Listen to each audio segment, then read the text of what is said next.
Hey everyone, thank you for stopping by Living to Do's review of Married at First Sight, Season 18, Episode 10, Anniversary Dinner Showdown. Before I get started with the review, please like the video and subscribe to the channel. I would really appreciate it, and I thank you in advance. So here we go. Also, this is our first episode of the new year. Happy New Year, everyone. We're back after a 2-week break. And this was a very good episode. The 1-month anniversary episode. So let's get started with Carla and Juan.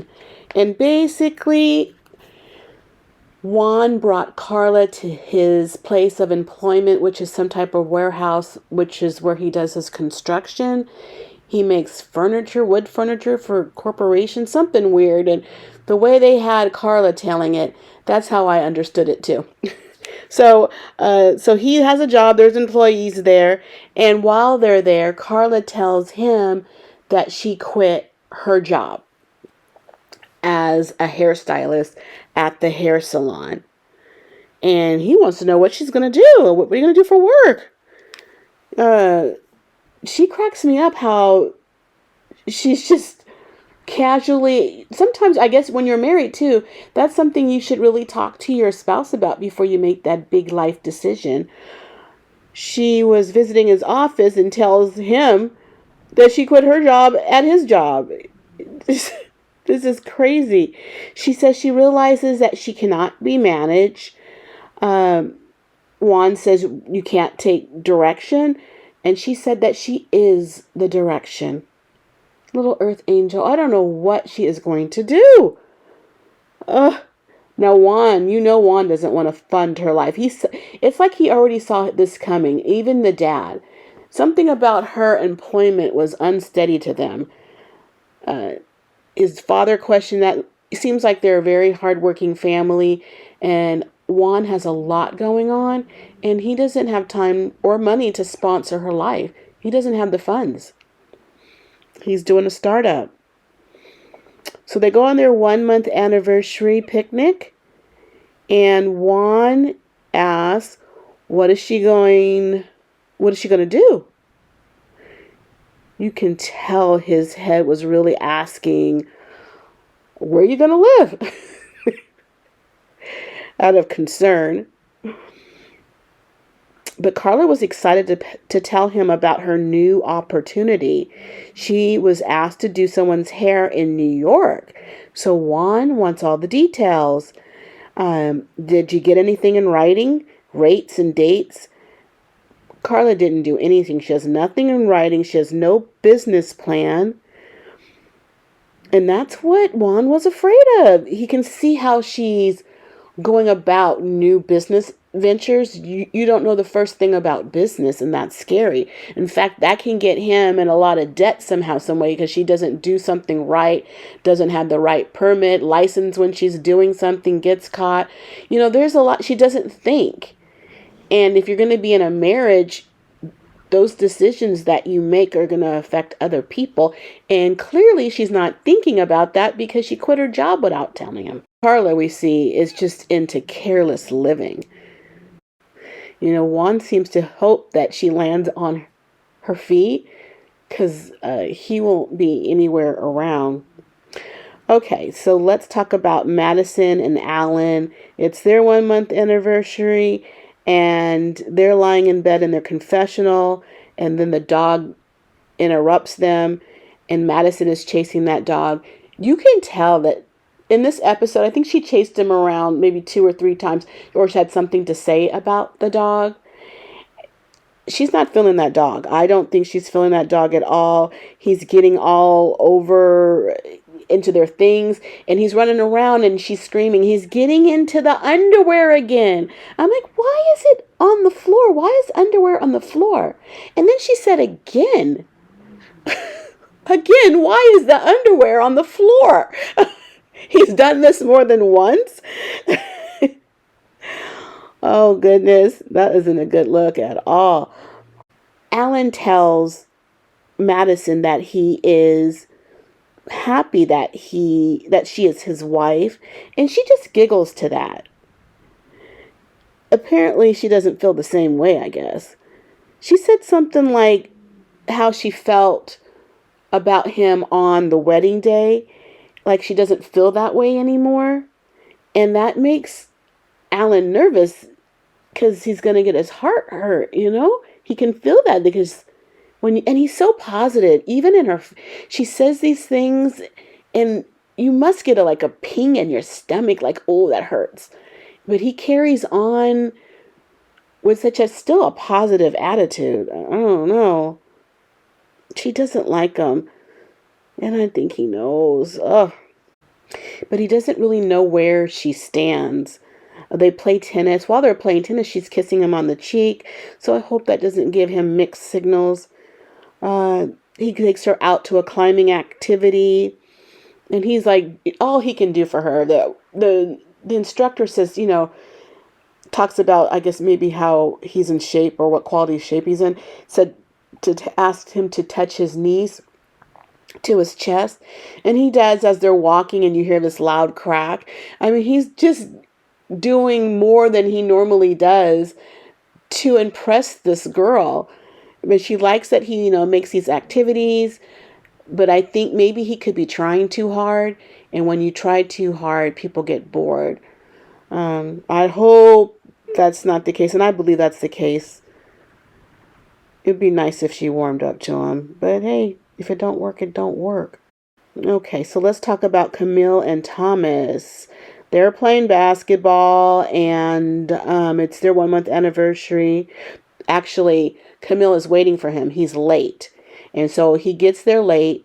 So she makes him run drills and stuff, and he hurts his hamstring again. So they sit down and talk, and you can tell that Camille is very loved. She discussed how much she liked basketball, and that her father, I guess he lived far away, 3 to 4 hours away, and he would drive to go see her play basketball at a 7 p.m. game and then drive home. So he's making it home at 1 in the morning.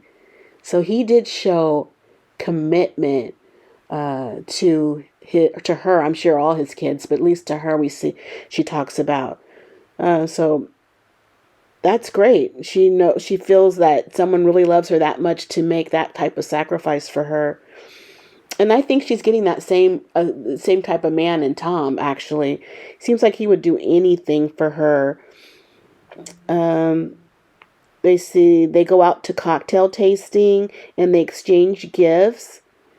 And Camille says this is the first healthy relationship. She gives him a gift where it's the cement kit where you put your hands in the cement to make it hard, and then it comes out this little statue structure or whatever. I know I love that idea, and I know they've done it before with Austin and Jessica in a previous season.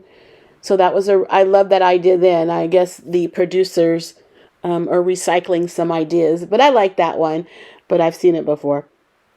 Let's see. And Thomas gave her a ruby necklace. She seemed to like it, and it's also her birthstone. And he explains that was why he was late for their basketball date, because there was some mix-up about the necklace. So he's just really, really sweet. I like Thomas. He's a good guy. So sweet, so sweet. I just love that about him. Okay, let's talk about Michelle and David. They have their 1 month anniversary, and Michelle is meeting David at a sushi restaurant. David is dressed casually, and Michelle dressed up. She has a yellow dress. When David sees her, he compliments her, and she wore the earrings I guess she wore at her wedding day. Now, she's not liking what he wore. She points it out like it was real casual. He said he had no time to get dressed, but she wants to get dressed up and go out to dinner. And what I don't understand is why they drove separately. Isn't he living at the house? I don't know. I don't know what happened there, but they get into a discussion, and he wants to know what makes her happy. She says only she can make herself happy. He really is trying. He doesn't know what to do. He's frustrated with her, and he tells her so. he's just trying to get to know her, and she just keeps cutting him off.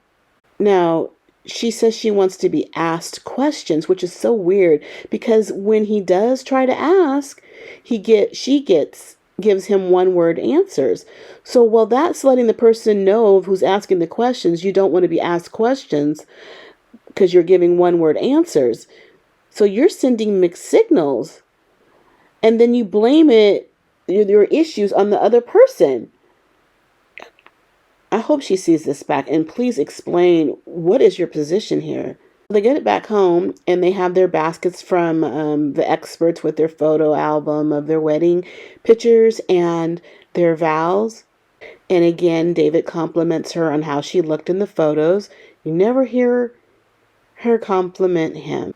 They watch their wedding video together. I forgot how she interacted with him. They showed her saying her vows, and she was laughing with him, talking.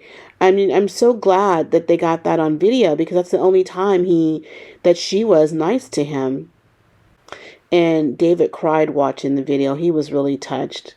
So you see how she acted in the wedding vows, and when she was alone with him for the first time and he was honest about his living situation and living at home, cut that off, dried her up, gave her this scowl on her face. It's been there ever since. She's been tight. She has a wall. Boy, oh boy, how she just changed, just dried up like a prune. Madison said during the time of the video she was hopeful, and as of today she feels less hopeful. Okay, for the last couple. Okay, for the clown that you've all been waiting for, we have Ikechi, the clown, and MM. Before I get started with them, I just wanted to say that I recently watched a movie called Exhibiting Forgiveness. I actually reviewed the movie.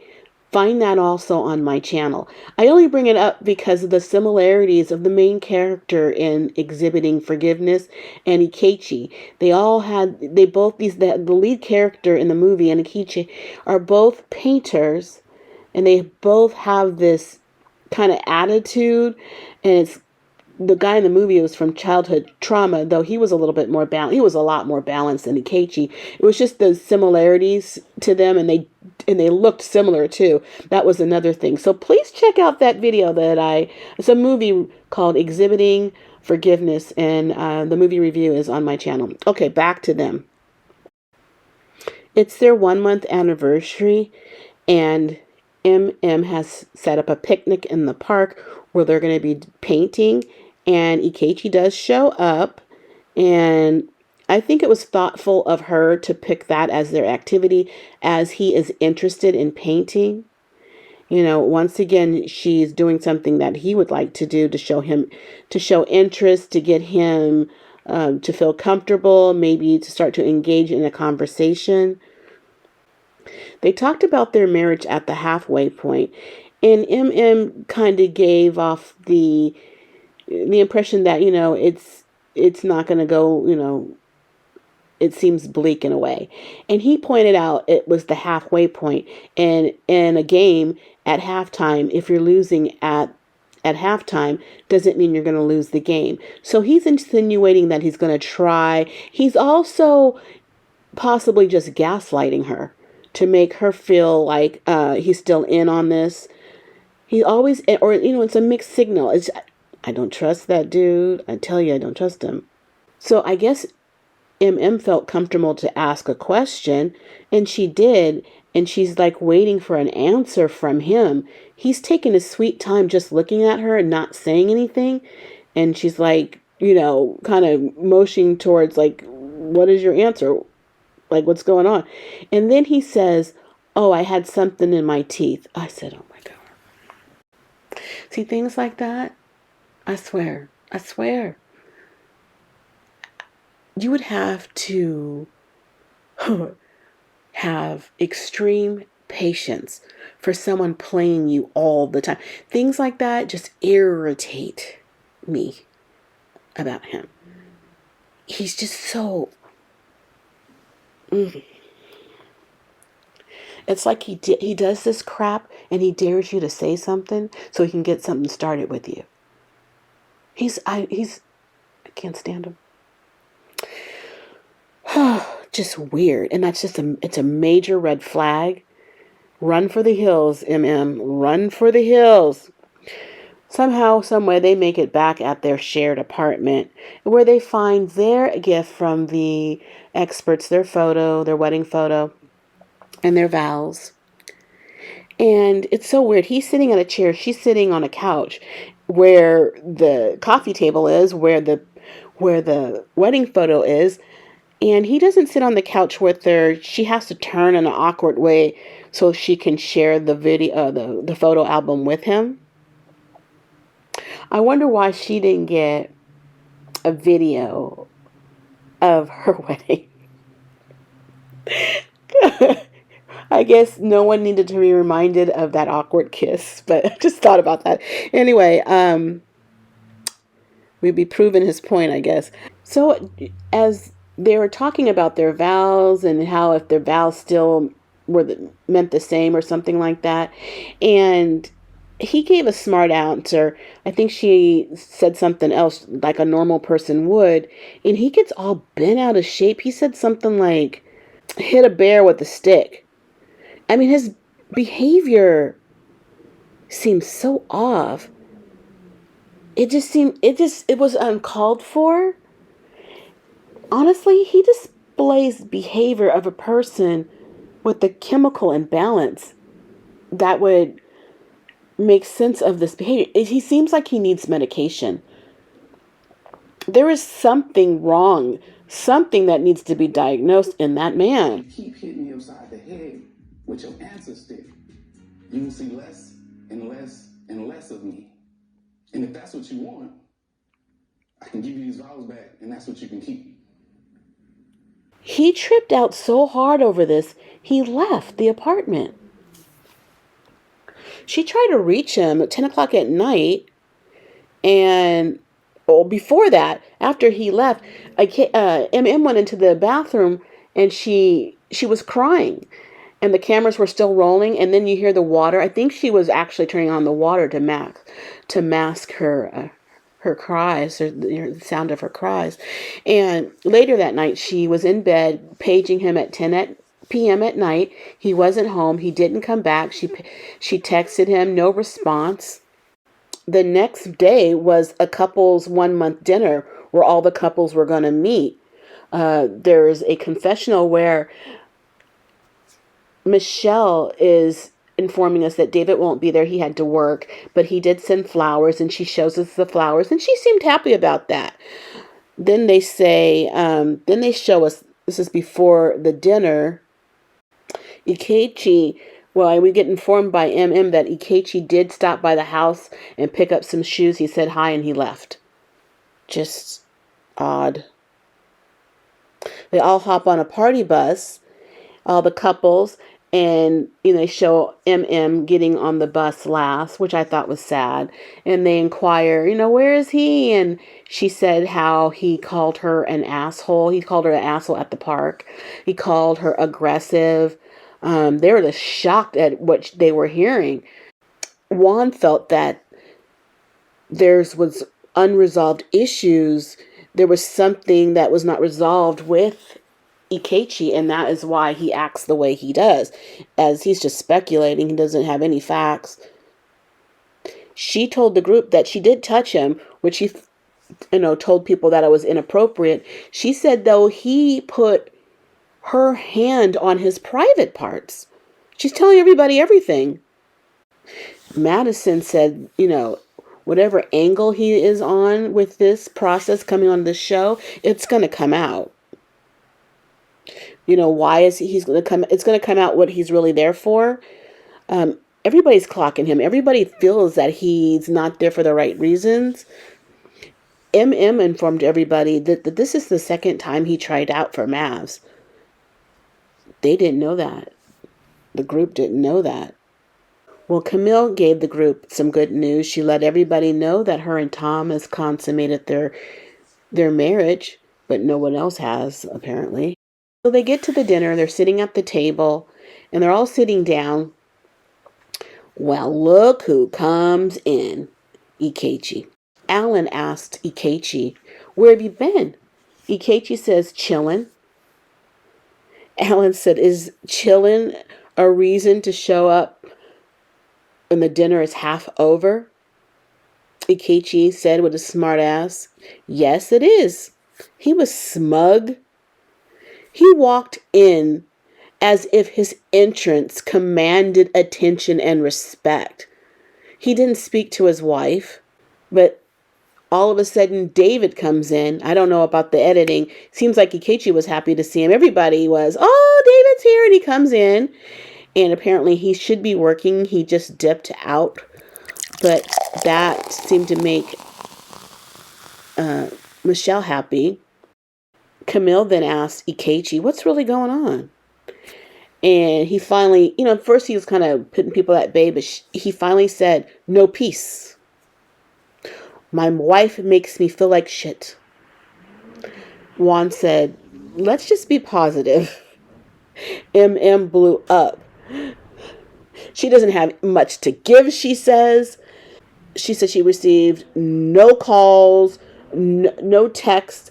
And he said that he called her or whatever. He never called her. He never texted her. He just showed up here in this goofy ass Joker suit. I think she called it a Joker suit. What did she call it? Oh my God. Oh yeah, she said he showed up in this Joker ass suit. And he did. And he did. Karla pulled MM away from the group. They took her to the restroom. In fact, all the girls went into the restroom.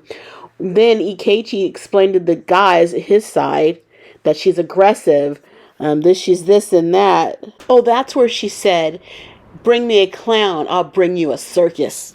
She said that as she walked away talking about Ikechi. It's just how she blew up. Now, it's one-sided. The group only sees this. I mean, she tells them whatever she tells them, but they actually just witnessed only her blowing up. And they made it seem like she blew up really big over, maybe her blow up wasn't, it didn't match what he was saying, but they don't know everything. They don't know what she's been through. Then I thought to myself, wait a minute, is there a world where MM is the problem? That she did these things to him and he has every right to feel this way? And that's why he's acting this way. I mean, I think he's really weirdly acting. If you don't like her, I guess there's other ways to bow out, not acting like this little junior high school kid. But for a second there, I thought, is there a world? But then we did see you have something in your teeth and you just don't say anything, and the long pause. We see you act crazy when she's showing you the pictures of the wedding photo. For a second there, I thought, is MM the problem? No, I'm back. He's the problem. He is unstable. They come back from the bathroom, the girls, and it seems like Ikechi sees them coming back. He quickly stands up and he walks away.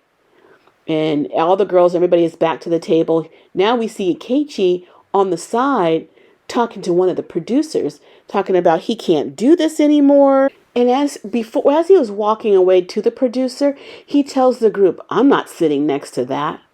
I mean, the things that he says, it makes me feel it's you. Even if she was too much, the way you could have said things to let people know you're not crazy. Like, I've had enough, guys. Enjoy your dinner. Good night. Just be normal about it. I'm not sitting next to that. It tells me you're the problem. He tells to the producer, he knows that he's not he knows that he is not everyone's cup of tea, but he knows that he's somebody's Hennessy and Coke. And I believe you. There is somebody out there who is, desperate for a man and will take about anything. You will fill that position. He told the producer everything changed when he wouldn't have sex with her.